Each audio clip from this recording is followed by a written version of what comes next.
Hello friends, कैसे हैं आप लोग। होपफुली आप सभी अच्छे होंगे। और आज जो टॉपिक हम स्टार्ट करने वाले हैं वो अगेन राजस्थान की हिस्ट्री, जो हम मॉडर्न राजस्थान की हिस्ट्री पढ़ रहे हैं उसी का एक पार्ट है। और मैं हूँ शांतनु श्रीवास्तव, जो आपके टॉपिक पढ़ाने जा रहा हूँ। देखिए, राजस्थान की हिस्ट्री का जो आज हम बहुत मोस्ट इम्पॉर्टेंट टॉपिक पढ़ने वाले हैं वो है इंटीग्रेशन ऑफ राजस्थान। आपने अक्सर ये वर्ड सुना होगा कहीं ना कहीं टीवी पर, कहीं पर भी, कि हम अक्सर ये पढ़ते रहते हैं कि जो इंटीग्रेशन हुआ था, या जिसे हम कहते हैं कि एकीकरण, जिसे हम कहते हैं कि हिस्ट्री में जो हुआ था उसमें कहीं ना कहीं सरदार पटेल की बहुत बड़ी भूमिका थी। ठीक है, तो राजस्थान में भी जो इंटीग्रेशन है उसमें आप देखिएगा कि किस तरीके से सरदार पटेल की बहुत बड़ी भूमिका है। और राजस्थान में जिस समय यह एकीकरण का दौर चला उस समय राजस्थान में कितनी सारी रियासतें थीं, लगभग 19 रियासतें थीं, 3 ठिकाने थे जिन्हें हम इंग्लिश में चीफशिप्स बोलते हैं। तो हम इन सारी चीज़ों को देखेंगे कि कैसे रियासतें मिलकर और एक नवीन राजस्थान का इन्होंने निर्माण किया। अगर इस लेक्चर को में से आपको कोई भी नोट्स या क्वेश्चंस चाहिए तो ये दोनों चीज़ें आपको सरदार पटेल आश्रम करके एक ग्रुप है, टेलीग्राम ऐप पर आप वहाँ सर्च करेंगे तो आपको मिल जाएगा। साथ ही साथ आप लोग हमारी ऑफलाइन क्लासेस भी ज्वाइन कर सकते हैं सरदार पटेल आश्रम कोटा में। देखिए दोस्तों, इंटीग्रेशन जब स्टार्ट हुआ तो उससे पहले हमें कुछ महत्वपूर्ण बातें या तथ्य समझने होंगे। We have to keep in our mind some important facts. तो क्या क्या वो फैक्ट्स हैं ये देखते हैं। सबसे पहले तो हम ये देखते हैं कि 5 जुलाई 1947 को जब एक अलग डिपार्टमेंट की बात आई, प्रिंसली स्टेट डिपार्टमेंट एक भारत सरकार ने इस्टेब्लिश किया। क्यों? क्योंकि इससे पहले तक अंग्रेज़ों ने राजाओं को अपना संरक्षण प्रदान कर रखा था, यानी अंग्रेज़ जो थे वो राजाओं के संरक्षण में रहते थे। और एक अंग्रेज़ों की और राजाओं की एक ट्रीटी या समझौता साइन हुआ था जिसे पैरामाउंटसी कहते हैं। उसके तहत ये था कि ये जो प्रिंसली स्टेट्स हैं ये अंग्रेज़ों के संरक्षण में हैं। लेकिन अब ये लगभग डिसाइड हो चुका था जून के महीने में, जब इंग्लैंड में क्लीमेंट एटली की सरकार बनी, कि वह लोग इस भारत को आज़ाद कर देंगे। अब जब भारत को आज़ाद कर देंगे तो रियासतों का क्या होगा, उन रियासतों का क्या होगा, उनसे किए हुए वादों का क्या होगा।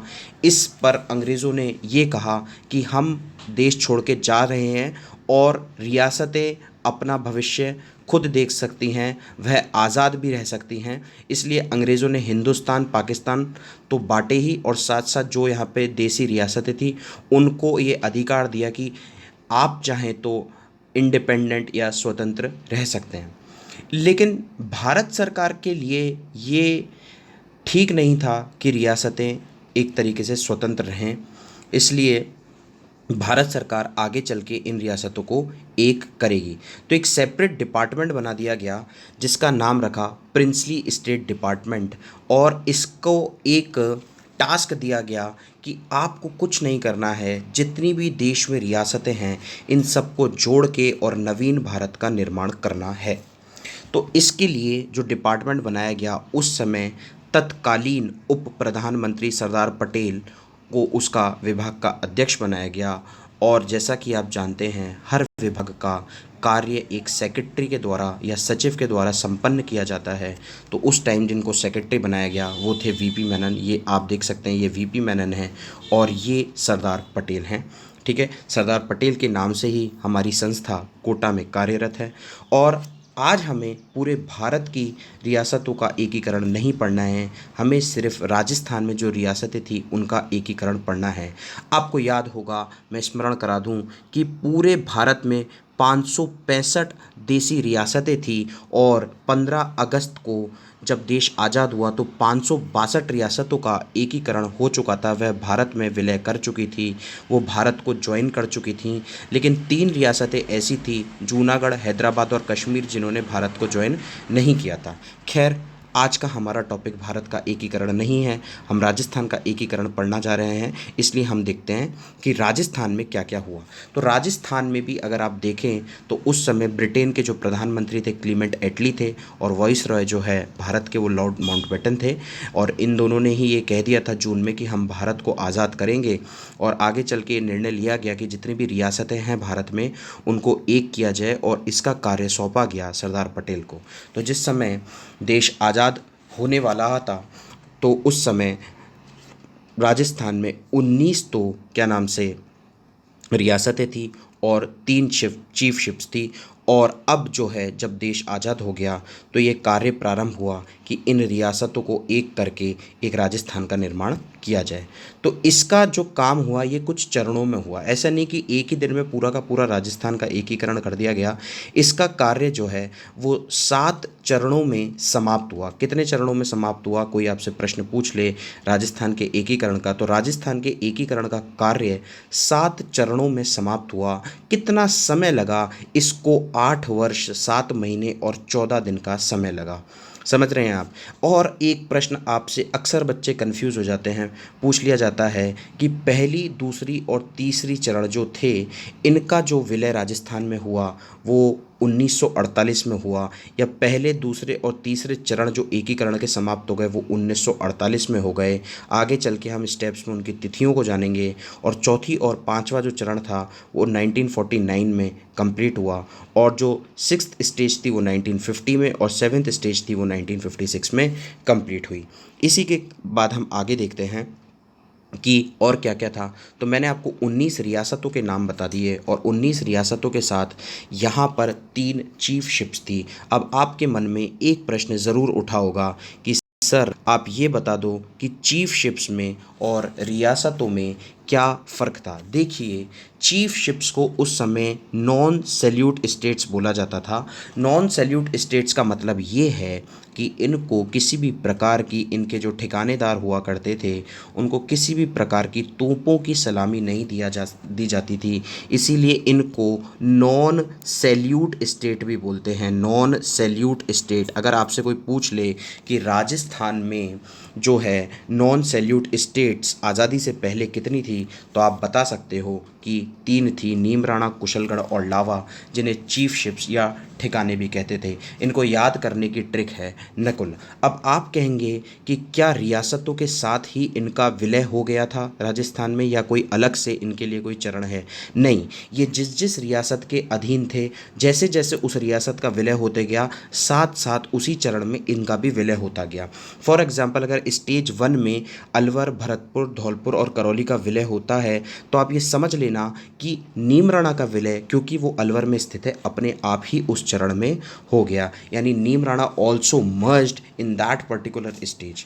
तो ये आपको इस तरीके से समझना होगा। इसको मैं आपको अलग से भी एक बार बता दूंगा। अब इसमें कुछ इंपॉर्टेंट फैक्ट्स आपको याद रखने हैं। फैक्ट्स क्या हैं इंपॉर्टेंट, वो देखिएगा आप कि जब ये राजस्थान में ये जब प्रक्रिया पूरी की पूरी चली, तो राजस्थान में एक तो आपने बताया कि 19 रियासतें थी, ठीक है। 3 चीफ शिप्स थी, ठीक है। इन दोनों के बीच में क्या डिफरेंस था बता दिया। चीफ शिप्स को याद करने की एक ट्रिक भी है नकुल, यानी न से हो गया नीमराणा, कु से हो गया कुशलगढ़ और ल से हो गया लावा। आप इस ट्रिक से इसको याद भी कर सकते हैं। और क्या था राजस्थान में? राजस्थान में एक केंद्र शासित प्रदेश था जिसका नाम था अजमेर। एक केंद्र शासित प्रदेश था जिसका नाम था अजमेर, यानी सेंट्रली एडमिनिस्ट्रेटेड टेरिटरी थी। अब आप कहोगे ये क्या चीज़ है? देखिए, अंग्रेज़ों ने राजस्थान पर एक केंद्र बनाकर शासन किया। क्या करते थे कि इस केंद्र में एजीजी बैठा करता था अजमेर में, ठीक है, और उसके नीचे बैठा करते थे पॉलिटिकल एजेंट। तो अंग्रेज़ों का जो राजस्थान में मुख्य केंद्र था वो था अजमेर, जो कि अंग्रेज़ों के ही अधीन था, क्योंकि ये मुग़लों के अधीन था और बाद में ये अंग्रेज़ों के पास आ गया विरासत में। तो अंग्रेज़ अजमेर मेरवाड़ा क्षेत्र में डायरेक्ट रूल किया करते थे। और कुछ ट्रिक्स आपको याद करनी है, क्योंकि हर संघ में एक राज प्रमुख होगा, एक उपराज प्रमुख होगा, एक प्रधानमंत्री होगा, हर जो है चरण में उसका कोई उद्घाटन करता होगा, ठीक है। तो इन सबको आपको अलग अलग बार याद नहीं करना पड़ेगा, एक ट्रिक के माध्यम से ही आप इसको याद कर सकते हैं। तो जैसे राज प्रमुख, हर चरण में एक राज प्रमुख बनेगा, तो आप राज प्रमुख की 4 चरण में इंपॉर्टेंट 4 ही राज प्रमुख बनेंगे, और फिर वही फिर आगे के नेक्स्ट 7 स्टेजेस हैं, तो शुरू के 4 में जो जो फोर्थ स्टेज वाले जो होंगे वही आगे कंटिन्यू करेंगे। तो आपको बस ये 4 ही याद रखने हैं। तो राज प्रमुख का फॉर्मूला है UBBM, इसको आप इस तरीके से याद रख सकते हो। प्राइम मिनिस्टर का फॉर्मूला है जीजी के चाचा पटेल, ठीक है, जीजी के चाचा, जीजी नाम का एक व्यक्ति है और उसके चाचा का नाम क्या है, पटेल है। और हर चरण को एक उद्घाटनकर्ता होगा, एक इनॉग्रेटर होगा जो हर चरण का इनॉग्रेशन करने आएगा। तो इसका फॉर्मूला है शोभा गोकुल माँ हरि की, यानी शोभा कोई लड़की है और गोकुल के अंदर वो किसकी है, हरि की है। तो शोभा गोकुल माँ हरि की, राजस्थानी भाषा का थोड़ा सा टच भी आ रहा है इसमें, याद करने में आपको आसानी रहेगी। आगे हम चलते हैं, ये है हमारी स्टेज 1। तो सबसे पहले हम देखेंगे कि स्टेज 1 कैसे राजस्थान में एकीकरण की प्रक्रिया शुरू हुई। तो देखिए, राजस्थान में सर्वप्रथम स्टेज 1 में ही ये प्रक्रिया शुरू हुई। आपको मैं बता दूं, ये हमारा राजस्थान है, ये हमारा राजस्थान है। और राजस्थान के अंदर आप यहाँ देख सकते हैं कि यहाँ से हमारा एकीकरण सबसे पहले स्टार्ट हो रहा है। और ये जो एकीकरण का जो जगह है, इसको हम बोल रहे हैं, इसमें 4 रियासतें हैं। टोटल कितनी रियासतें हैं, 4 रियासतें हैं जहाँ से हमारा एकीकरण चालू हो रहा है। इन चारों रियासतों को याद करने का एक बहुत ही ईजी फार्मूला हमारे पास है, जिसका नाम है अलवर, भरतपुर, धौलपुर और करौली। आप ABCD से इसको याद कर सकते हैं, ठीक है। तो करौली का आप सी से, क की जगह आप सी से इसको करौली याद करके, या आपके मन में कोई आप अलग ट्रिक बना सकते हैं तो आप इसको इस तरीके से कर लीजिएगा, ठीक है। तो आप ये देखिएगा कि इसका जो नाम है वो है मत्स्य संघ। अब एक बात आपके मन में, मत्स्य संघ क्यों रखा गया, क्योंकि महाभारत काल में इस इलाके को मत्स्य इलाका या मत्स्य देश कहते थे। तो इसीलिए KM मुंशी ने इसका नाम जो है मत्स्य संघ रख दिया। कब इसका निर्माण हुआ, इसका निर्माण 17 मार्च 1948 को हुआ, ठीक है। तो ये बन गया मत्स्य संघ। अब मैंने आपको, याद कीजिए, 3-4 चीज़ें बताई थी। इसकी तिथि हो गई, इसका नाम हो गया, इसका राज प्रमुख कौन होगा, इसका प्रधानमंत्री कौन होगा, इसका उद्घाटनकर्ता कौन होगा। तो ये सब हम देख लेते हैं। देखिए राज प्रमुख जो थे इसके, वो धौलपुर के उदयभान सिंह थे। अब आप सबके मन में एक प्रश्न होगा कि इन सारी रियासतों में सबसे बड़ी रियासत तो अलवर थी, फिर अलवर के रियासत को जो है आपने, वहाँ के राजा को आपने क्यों नहीं राज प्रमुख बनवाया। देखिए, अलवर के जो राजा थे और अलवर के जो दीवान थे, वो दोनों ही हिंदू महासभा से जुड़े हुए थे। और गांधी जी की हत्या हुई थी 30 जनवरी 1948 की। तो उनको, उस गांधी जी की हत्या के कांड में उनको दोषी माना गया था और उन पर ट्रायल चल रही थी दिल्ली में। हालांकि बाद में चल के वो निर्दोष हो गए, लेकिन जब ट्रायल चल रही थी तो ऐसे में उनको राज प्रमुख नहीं बनाया जा सकता था। तो इसीलिए जो राज प्रमुख बनाया गया, वो बनाया गया उदय भान सिंह को। उदय भान सिंह को जो है राज प्रमुख बना दिया गया। अब प्रश्न ये उठता है कि उदय भान सिंह को जब राज प्रमुख बना दिया गया, तो उपराज प्रमुख, एक पद और सृजन किया गया उपराज प्रमुख का। उपराज प्रमुख कैसे बनाएंगे हम, करौली के राजा महारावल गणेश पाल को उपराज प्रमुख बनाया गया। अब आपके मन में प्रश्न होगा, भरतपुर वालों को क्यों नहीं बनाया। रीज़न ये था कि अलवर और भरतपुर में सांप्रदायिक दंगे चल रहे थे और वहाँ के राजाओं का इसमें इन्वॉल्वमेंट माना गया था, इसीलिए उनको भी नहीं बनाया गया। और प्राइम मिनिस्टर किसे बनाया गया, शोभा राम कुमावत, ये अलवर के एक नेता थे, इनको बनाया गया। इनका दूर दूर तक किसी भी गलत गतिविधि से कोई रिलेशन नहीं था। इनॉग्रेटर यहाँ के जो थे वो NV गाडगिल थे। मैंने आपको बताया था फॉर्मूला, आप समझना, जीजी के चाचा पटेल। तो पहले वाले में जी आएगा गाडगिल, दूसरे वाले का जी फिर NV गाडगिल उद्घाटन करेंगे। के चाचा यानी तीसरे वाले का उद्घाटन चाचा हम बोलते हैं पंडित जवाहरलाल नेहरू को, और चौथे चरण का उद्घाटन पटेल करेंगे। तो आप उसको ट्रिक से एक बार देख लीजिएगा। कैपिटल इसकी है अलवर, क्योंकि देखिए कैपिटल इसलिए अलवर रखी गई क्योंकि लोगों का कोई दोष नहीं था, ठीक है। राजा इन्वॉल्व होगा गांधी जी के मर्डर में, लेकिन लोगों की क्या गलती है, इसलिए कैपिटल इसकी अजमेर रखी गई। और याद कीजिए, मैंने कहा था जिस रियासत में जो ठिकाना होगा, जब उस रियासत में कोई संघ बनेगा या उसका विलय होगा तो उसी के साथ उस ठिकाने का भी विलय हो जाएगा। इसीलिए अलवर रियासत में क्योंकि नीमराणा था, इसीलिए नीमराणा का भी विलय हो गया। तो आपने ये देखा कि फर्स्ट चरण जो है वो यहाँ से स्टार्ट हुआ है। ये चरण का जो प्रोसेस है ये एक सर्किल की तरह चलेगा इस तरीके से। तो अब हम आ जाते हैं यहाँ पर। अब यहाँ पर इस क्षेत्र का दूसरी स्टेज में विलय होगा, तो हम अब इसको समझने की कोशिश करते हैं। देखिए, दूसरी स्टेज ये आ चुकी है, ठीक है, हमने पहले संघ के बारे में पढ़ लिया कि उसका नाम मत्स्य संघ रखा और 18 मार्च 1948 को वह बना। ठीक है, अब ये 25 मार्च को बना। ठीक है, उससे ठीक 7 दिन बाद एक और नया चरण बनने जा रहा है जिसका नाम हो रहा है पूर्वी राजस्थान, क्योंकि ज़्यादातर ज़िलों की जो है स्थिति थी वो पूर्व में स्थित थी, इसीलिए इस संघ का नाम क्या रख दिया गया, पूर्वी राजस्थान रख दिया गया। अब अगला प्रश्न कि 4 रियासतों को तो सर हमने उसमें मिला दिया था, और अब यहाँ पर कितनी रियासतें मिलेंगी। याद रखिएगा कि मत्स्य संघ की जो रियासत बनी है उसको आप अलग रख दीजिए, और अब कोटा में, यहाँ कोटा का मुख्य केंद्र मान के पूर्वी राजस्थान का निर्माण हो रहा है, और इसमें 9 रियासतें और एक ठिकाना शामिल है।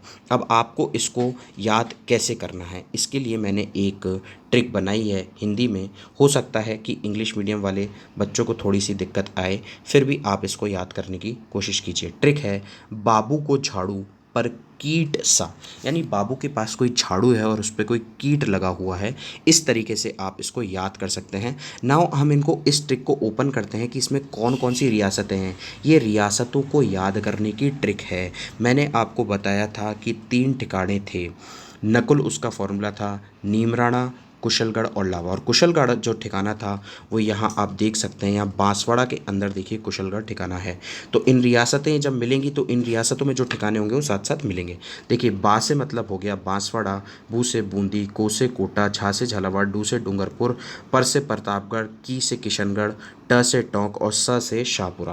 तो ये इस तरीके से आप सारी की सारी रियासतों को याद रख सकते हैं। वो कई बार आपसे पूछ लेता है कि जो सेकंड स्टेज थी उसमें कुल कितनी रियासतें थी, तो आप ये देख लीजिए कि जो सेकंड स्टेज है उसमें जो रियासतें हैं कुल वो हैं 9 + 1, यानी 9 रियासतें और एक ठिकाना। ठीक है, और स्टेज 1 में जो थी वो थी 4 रियासतें। तो ये जो है एक हो गया। अब वही कि राज प्रमुख कौन होगा, उपराज प्रमुख कौन होगा, प्रधानमंत्री कौन होगा, इनॉग्रेटर कौन होगा। देखिए, जहाँ सबसे बड़ी जो रियासत होगी उसी का राजा जो है राज प्रमुख होगा। अलवर का केस डिफरेंट क्यों था मैंने आपको बता दिया। देखिए, राज प्रमुख यहाँ के भीम सिंह बनेंगे और भीम सिंह कोटा के राजा थे। उपराज प्रमुख यहाँ पर नरेश बहादुर सिंह बनेंगे, ये बूंदी के थे नरेश बहादुर सिंह। और प्रधानमंत्री बनेंगे गोकुल लाल असावा, ये शाहपुरा के थे। और इनॉग्रेटर यानी उद्घाटनकर्ता ये बनेंगे एन.वी. गाडगिल। याद कीजिएगा फॉर्मूला, जी के चाचा पटेल। पहला जी, मत्स्य संघ का उद्घाटन भी एन.वी. गाडगिल ने किया, और दूसरा जो है इनॉग्रेटर, वापस से जी आ रहा है तो ये भी एन.वी. गाडगिल ही होंगे।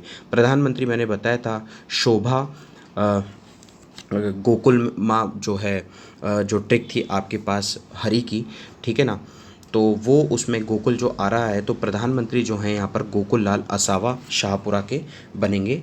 आप देख लेना इसको एक बार ट्रिक के माध्यम से। कैपिटल इसकी कोटा रहेगी, और इसी के साथ जो है बांसवाड़ा का कुशलगढ़ भी इसी में ऐड हो जाएगा। तो देखिएगा आप कि यहाँ से मत्स्य संघ का प्रोसेस शुरू हुआ, और फिर यहाँ से ये हमने पूर्वी राजस्थान को ऐड कर दिया। अब आप एक बात याद रखिएगा, अब जितनी भी रियासतें होंगी वो इसी में जुड़ती जाएंगी, ठीक है, लेकिन ये अलग ही रहेगा, मत्स्य संघ अलग ही रहेगा। तो देखिए, एक बॉल होती है, उसको आप इस तरीके से निकाल के अलग रख दो। एक बॉल ये बन गई है, अब जो भी होगा वो इसी बॉल में जुड़ता जाएगा, ठीक है। फिर उसके बाद एंड में आके ये मत्स्य संघ वाली जो बॉल है ये भी इसी में आके जुड़ जाएगी। तो इस तरीके से इसको याद रखना, ठीक है। तो ये जो है हमारा एक दूसरा चरण जो है समाप्त होता है। अब हम तीसरे चरण पर आते हैं। देखिए, संयुक्त होता है 2 चीज़ों का जुड़ना। तो आप ये देखिए कि पूर्वी राजस्थान संघ बन चुका है, ठीक है, और पूर्वी राजस्थान संघ अब मिल रहा है उदयपुर में। पर आप कहोगे कि सर आप ये तो क्या बोल रहे हो, उदयपुर को मिलना चाहिए पूर्वी राजस्थान संघ में, क्योंकि पूर्वी राजस्थान संघ देखो कितना बड़ा है, आप कितनी सारी इसमें रियासतें हैं, ये देखो आप कितना बड़ा इसका इलाका है। तो ये क्यों मिल रहा है उदयपुर में? देखिए, इसलिए मिल रहा है क्योंकि उदयपुर उस समय वो रियासत थी जिसकी आबादी 10 लाख से ज़्यादा थी, ठीक है। इन रियासतों को स्वतंत्र रहने का अधिकार था। तो वीपी मेनन ने जब उदयपुर से कहा कि आप जो है पूर्वी राजस्थान में मिल जाइए, तो उदयपुर ने साफ मना कर दिया और कहा कि जिसको मिलना है वो हम में आके मिले। और वीपी मेनन ज़्यादा प्रेशर उदयपुर पे नहीं डाल सकते थे, इसीलिए जो पूर्वी राजस्थान वाले हैं ये उदयपुर में जाकर उदयपुर के साथ साथ मिलेंगे, थोड़ी सी ये जो आन और बान की बात है। और उदयपुर पे वो दबाव क्यों नहीं डाल सकते थे, क्योंकि अंग्रेज़ों ने ये कहा था कि 10 लाख से ज़्यादा आबादी वाली, या जो भारत सरकार ने जो अपने नियम बनाए थे उसमें भारत सरकार ने भी माना था कि 10 लाख से ज़्यादा आबादी वाला राज्य अपना स्वतंत्र रह सकता है। तो ऐसे में राजस्थान के कुल 4 ही राज्य आ रहे थे, 4 ही रियासतें आ रही थी जो स्वतंत्र रह सकती थी: उदयपुर, बीकानेर, जयपुर और जोधपुर। ये चारों की आबादी 10 लाख से ज़्यादा थी, इसलिए स्वतंत्र रह सकते थे। इसीलिए आपने देखा होगा कि वो जो पुरानी जो 10 थे जो मिले थे, जो ये 9+1 के बाद ये जो पहले जो 10 हो गए थे, क्योंकि 9+1 यानी 9 तो रियासतें, एक ठिकाना, और प्लस ये उदयपुर इसमें थर्ड स्टेज में आके मिल रहा है। ये देखिए आप, तो अब इस स्टेज में कुछ नहीं हुआ है, बस पूर्वी वाले के साथ उदयपुर को मिल गया है। यानी पूर्वी मिला, किस में मिला? उदयपुर में। दो लोग जब मिलते हैं तो कहते हैं संयुक्त हो गई है, इसीलिए इसका अब की बार नाम रख दिया गया संयुक्त राजस्थान। और इसके मिलने की तिथि हुई 18 अप्रैल 1948। याद कीजिए, मैंने आपको शुरू में ही बताया था कि 1948 में जो है 3 चरण समाप्त होंगे: मत्स्य संघ का, पूर्वी राजस्थान का और संयुक्त राजस्थान का। ये तीनों समाप्त हो गए, और इस तरीके से पूर्वी राजस्थान और उदयपुर जब मिले तो इन्होंने मिलके क्या बनाया? संयुक्त राजस्थान का निर्माण किया। अब हम देख लेते हैं कि इसमें कौन प्रधानमंत्री, राज प्रमुख वगैरह होगा। तो देखिए, राज प्रमुख जो होंगे वो भूपाल सिंह होंगे। इसका मैंने सूत्र आपको याद कराया था, UBBM। तो पहले के उदयभान सिंह, दूसरे के भीम सिंह, तीसरे जो बी आ रहा है उसके भूपाल सिंह। उपराज प्रमुख भीम सिंह कोटा के ही रह जाएंगे। प्राइम मिनिस्टर जो होंगे, क्योंकि वो उदयपुर रियासत के प्राइम मिनिस्टर थे माणिक्यलाल वर्मा, इसलिए वो जो है प्राइम मिनिस्टर हो गए, ठीक है। और इनॉग्रेटर जो हो गए जवाहरलाल नेहरू हो गए। याद कीजिएगा, जी के चाचा पटेल। तो पहले और दूसरे चरण में जी NV गाडगिल ने उद्घाटन किया, और तीसरी में चाचा खुद आ रहे हैं यानी जवाहरलाल नेहरू इसका उद्घाटन करेंगे। कैपिटल उदयपुर रहेगी, और चीफ शिप जो है कुशलगढ़, जो पिछली बार ऐड हुई थी, वही इसमें मानी जाएगी, ठीक है। अगला जो देखते हैं हम, वृहत राजस्थान। अब आप देखिएगा कि एक मत्स्य संघ तो अलग हो गया, उसके बाद पूर्वी राजस्थान के साथ जुड़ गया उदयपुर, तो ये बन गया संयुक्त। अब संयुक्त किसी और 4 बहुत बड़ी रियासतों को अपने साथ जोड़ने जा रहा है, इसलिए जैसे ही ये इन 4 रियासतों को अपने साथ जोड़ेगा तो ये पूरा क्षेत्र कुल मिलाकर एक बड़ा क्षेत्र हो जाएगा, और बड़े क्षेत्र को हम बोलते हैं वृहत। तो अब वृहत राजस्थान का निर्माण जैसे ही होगा 30 मार्च 1949 को, ठीक है। और 30 मार्च को ही आपका राजस्थान दिवस मनाया जाता है। तो इसको याद करने के लिए जो फॉर्मूला है वो है JJB, यानी जोधपुर, जैसलमेर, जयपुर और बीकानेर, ये 4 रियासतें और इसमें शामिल हो जाएंगी। तो याद कीजिएगा, पहले मत्स्य संघ की 4 जो कि एक अलग रखी हुई हैं अभी, फिर कोटा राज्य जब मिला था तब उसके साथ 9, फिर उदयपुर 1, फिर उसके बाद 4, ये तो कुल कितनी हो गई हैं? 4 और 1 5, 5 और 9 14 रियासतें ये, और 4 वो मत्स्य संघ वाली, ठीक है। तो ये सारी की सारी रियासतें मिलने वाली हैं। तो अब ये वृहत राजस्थान में मत्स्य संघ को छोड़कर बाकी सारे मिल गए। कौन कौन मिल गया? पूर्वी राजस्थान पहले मिला, एक उदयपुर में संयुक्त राजस्थान बना, और अब संयुक्त राजस्थान जब इन 4 स्टेट्स को अपने साथ मिला रहा है, जयपुर, जोधपुर, जैसलमेर और बीकानेर को, तो ये सारे मिलके कंबाइंड हो गए हैं एक वृहत राजस्थान। तो इस वृहत राजस्थान का निर्माण हो गया। अब वृहत राजस्थान में एक पेच फंस गया। पेच क्या था कि उदयपुर और जयपुर का, जयपुर वाले कहते थे कि भाई हम ज़्यादा बड़े हैं, और उदयपुर वाले कहते थे हम ज़्यादा बड़े हैं। इस प्रॉब्लम को सॉल्व करना था कि राज प्रमुख किसको बनाए। उदयपुर वाले कहते थे हमें राज प्रमुख बनाओ, जयपुर वाले कहते थे नहीं हम राज प्रमुख बनेंगे। इसका सॉल्व ऐसे किया गया कि एक महाराज प्रमुख का नया पद बना दिया गया, और ये मृत्यु तक का पद रहेगा, सबसे बड़ा पद बना दिया गया। ये दे दिया गया भूपाल सिंह उदयपुर के राजा को, और वादा किया गया कि आपकी मृत्यु तक ही आप राजस्थान के महाराज प्रमुख रहेंगे, आपको कोई नहीं अपने पद से हटाएगा। बस उसके बाद जो है सारे बनते चले गए। कैसे बने आप ये देखिए कि पहले राज प्रमुख बने सवाई मान सिंह, उपराज प्रमुख भीम सिंह कोटा वालों को बना दिया गया, प्राइम मिनिस्टर हीरालाल शास्त्री को बना दिया गया, ठीक है। तो उसके बाद इनैग्रेटर सरदार वल्लभ भाई पटेल को बना दिया गया, ये उद्घाटन करने आए थे। कैपिटल जो है इसकी जयपुर, और इसमें जो चीफ शिप जो है वो है जो मर्ज होगी वो लावा, ठीक है, वो मर्ज हो जाएगी। ठीक है, अब क्योंकि जयपुर में उस समय लावा आता था तो जयपुर के साथ ही लावा और महाराज प्रमुख भूपाल सिंह को बना दिया गया। तो कौन कौन सी स्टेज हमारी कंप्लीट हो गई है देखिए। मत्स्य संघ हमारा बन के अलग रखा हुआ है, पूर्वी राजस्थान हमने अलग बना दिया, पूर्वी राजस्थान के साथ उदयपुर जोड़ दिया, उदयपुर के साथ हमने 4 बड़े राज्यों को जोड़ दिया, जयपुर, जैसलमेर, जोधपुर और बीकानेर। तो ये अब हमारा वृहत राजस्थान। अब वृहत को 5वें चरण में हम मत्स्य से मिलाएंगे। तो अब इसके बाद आपको ये देखना है कि अब जब वृहत वापस किसी से मिलता है तो संयुक्त होता है, तो संयुक्त वृहत राजस्थान हो गया। 15 मई को ये काम हुआ और वृहत राजस्थान को आपने मत्स्य संघ में मिला दिया। मत्स्य संघ में जब आपने मिलाया तो इसका नाम पड़ गया राजस्थान एसोसिएशन, यानी राजस्थान जो है नाम वो सर्वप्रथम 26 जनवरी 1950 को पड़ा। मिलाया कब? 26 जनवरी को मिलाया गया। और इसको आपने जो है ये देखिए, आप इसको 15 मई को ये आपने मिलाया था, इन चारों को मिला दिया। अब आप कहेंगे कि इसमें राज प्रमुख, उपराज प्रमुख वो सारे के सारे सेम रहेंगे। राज प्रमुख भी वही रहेंगे, उपराज प्रमुख वही रहेंगे, महाराज प्रमुख वही रहेंगे, प्रधानमंत्री वही रहेंगे, सब कुछ वही रहेगा जो चौथे चरण में थे। ठीक है, तो 5वें चरण के बाद से सब कुछ सेम रहेंगे। ठीक है, अब हम आ जाते हैं छठे चरण पर। याद कीजिएगा कि सिर्फ और सिर्फ एक रियासत नहीं मिली है, सिरोही। 18 रियासतों को हमने मिला दिया है, सारे ठिकाने मिल चुके हैं, नाम राजस्थान पड़ चुका है। 26 जनवरी का दिन है, चरण ये छठा है। प्रिंसली स्टेट्स जो थी संयुक्त वृहत राजस्थान के साथ हमने अब सिरोही को जोड़ दिया है। और यहाँ से आबू और देलवाड़ा को हम नहीं जोड़ रहे हैं। क्यों नहीं जोड़ रहे हैं? कि सिरोही रियासत में ही आबू देलवाड़ा आते थे, लेकिन सरदार पटेल ने उसको गुजरात में लेके चले गए। वो सरदार पटेल उसको गुजरात में लेके चले गए और सिरोही जो है वो तो राजस्थान में मिला दिया, लेकिन सिरोही का आबू देलवाड़ा उन्होंने नहीं मिलाया। क्यों? क्योंकि बॉम्बे प्रांत में मिला दिया, क्योंकि सरदार पटेल खुद बॉम्बे प्रांत के थे। इसको लेके राजस्थान में बाद में आंदोलन भी हुआ। 7वां चरण जो आता है उसमें क्या होता है, इसका नाम राजस्थान है। 1 नवंबर 1956 का दिन है और अब यहाँ से वो राज प्रमुख वाला पद हटा दिया गया। राजस्थान में फर्स्ट टाइम जो है गवर्नर आए, गुरुमुख निहाल सिंह राजस्थान के पहले गवर्नर थे। ठीक है, और प्रिंसली स्टेट्स जो थी उसको अब क्या हुआ कि वो जो राजस्थान था उसमें आबू देलवाड़ा हम लोग वापस लेके आ गए। आबू देलवाड़ा हम कहाँ से वापस लेके आ गए? आबू देलवाड़ा हमने जो बॉम्बे प्रांत से लिया था वो लेके आ गए। कारण ये रहा कि 1956 तक सरदार पटेल की डेथ हो चुकी थी, तो अब हमारे लिए उस आबू देलवाड़ा को वापस लाना आसान था। साथ ही साथ हमने एमपी से सुनील टप्पा भी लिया और हमने एमपी को सिरोंज अपना भाग है वो दे दिया।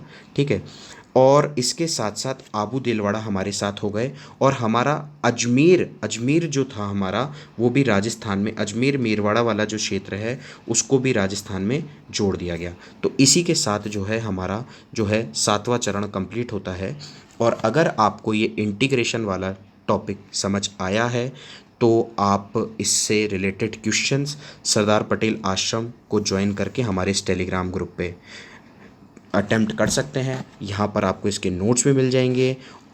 अगर आपको ये चैनल पसंद आया है तो इस चैनल को लाइक कीजिए, सब्सक्राइब कीजिए। अगर आपको ये लेक्चर पसंद आया है तो प्लीज़ हमें कमेंट बॉक्स में ज़रूर अपना फीडबैक और रिव्यूज़ दीजिए। Thank you so much.